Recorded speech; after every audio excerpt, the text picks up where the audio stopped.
kind of a unique situation here with our rental in San Miguel. I rented it as usual, sight unseen on the internet. And when we got here the first day, I negotiated with the owner for a longer stay because the house is just so comfortable for us. This could be my house. The lady who designed and built it has some of the same books that I have in my house. Same kind of artwork. She designed it the way I would have, with the windows facing south and a view to the garden everywhere. Unfortunately, this lady died and her son is renting out the house, but we're staying in San Miguel longer because of this house.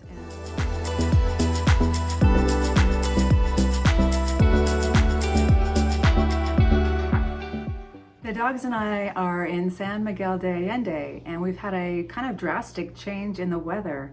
The storm named Alberto swept in from the Gulf and was so strong that it pushed heavy rains and big winds all the way up here in the mountains. And it's a welcome change because there's been also a drop in temperature, at least 20 degrees. It's actually chilly here now. I just hope everybody who's dealing with that storm closer to the Gulf is okay. For right here, it's been a welcome change with lots of rain.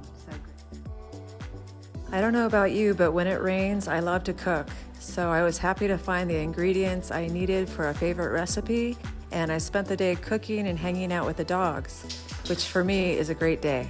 These are gorditas. I got them from a lady selling them on the street that she made. Never had one before, so I just thought I'd try it. And some kind of cayenne chili pepper in there. It's really good. So I just put some cheese on top with some cilantro. I really developed a taste for these. They're super good.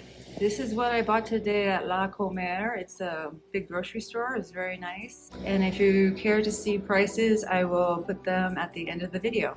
So let me tell you what I think about San Miguel de Allende. First, know that many people love this town, and it's very beautiful. I'm not trying to be a contrarian or be bratty or anything, but I just have to say what I really think. So what I have to say about San Miguel is a little bit complicated. San Miguel de Allende.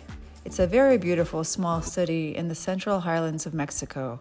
San Miguel is just a few hours drive from Mexico City, a UNESCO World Heritage Site. It's a photographer's dream and a favorite for gourmets and food and art lovers. The buildings are exceptionally beautiful and the city is so walkable, just small enough to walk to almost anything.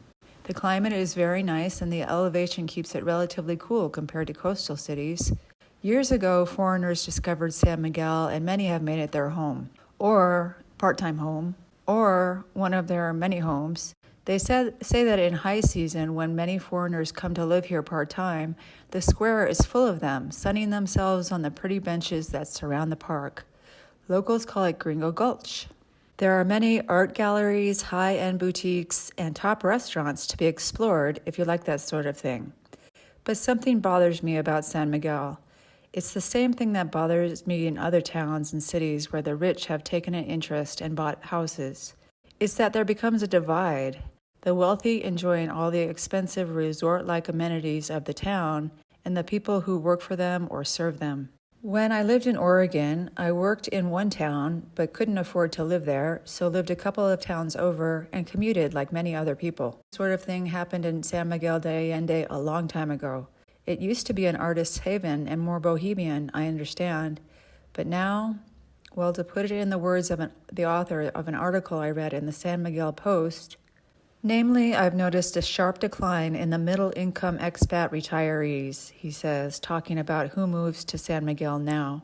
The top expat earners, normally those that own their own businesses that have a second or third home here, continued to flock to town, enjoying all a high-end resort and center of culture has to offer. Conversely, he says, low-income foreign earners continue to shuffle into town, which is a bit baffling. Since on some level, part of the appeal of being in Mexico is the cheaper standard of living regardless of your economic status, many leave the U.S. tired of being poor, only to find themselves poor in Mexico. These folks baffle me. If you want to live cheaply in central Mexico, opportunities abound. To place yourself in a resort area catering to Mexico's top earners and some of the richest folks in the world who live in Mexico appears idiotic. It is the equivalent of trying to live frugally in the Hamptons during a hot July. Well, except for the part about being idiotic, I have to agree with this author. Why would an average person earning a moderate income move to San Miguel de Allende? Yes, you may get lucky with a moderately priced rental somewhere on the outskirts, but you start to feel like a second-class citizen when you can't afford what the rich people can. The Mexican locals who may have had generations of their families live here have seen home prices soar into the stratosphere. Imagine if that happened in your hometown and your ancestral home became livable only for other people. Gentrification is a word talked about a lot in Mexico today, and for good reason. I do believe it's an issue of the extremely wealthy and the rest of us, and not so much a foreigner thing for the most part. There are many wealthy Mexicans gentrifying towns in Mexico, but nonetheless, it's not a pretty picture, and it creates resentment.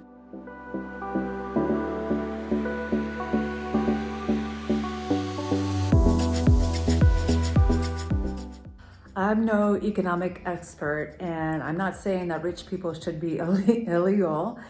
I'm just saying that when it's in your face like this, it's not pleasant and it does create resentment. And so for me, it's not a good place to be full time.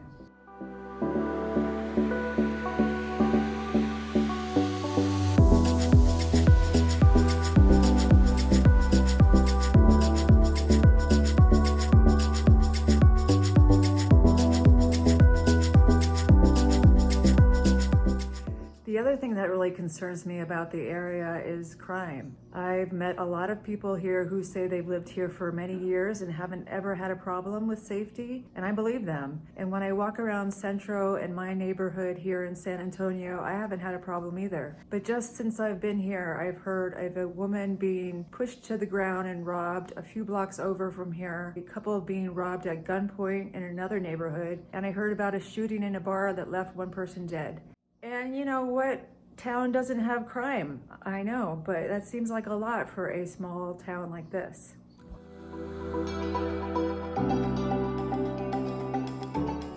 I contacted the author that I spoke of before to get his take on crime in the area. He said he's not surprised I'm having a hard time getting crime info. Most people here don't report crimes. He said he's been living here 14 years, and he said my neighborhood, San Antonio, is known for muggings. I asked if the people who choose to live here are bothered by the very violent crimes happening just a few miles away in towns nearby like Celaya. Celaya was determined to be the most dangerous city in the world in 2020 and is just 30 miles away. He said people avoid that area and go to Querétaro for health or shopping reasons. Other towns in Guanajuato State are also very violent. In Guanajuato State, its population just over 6 million, more police were shot to death in 2023 than in all of the United States combined.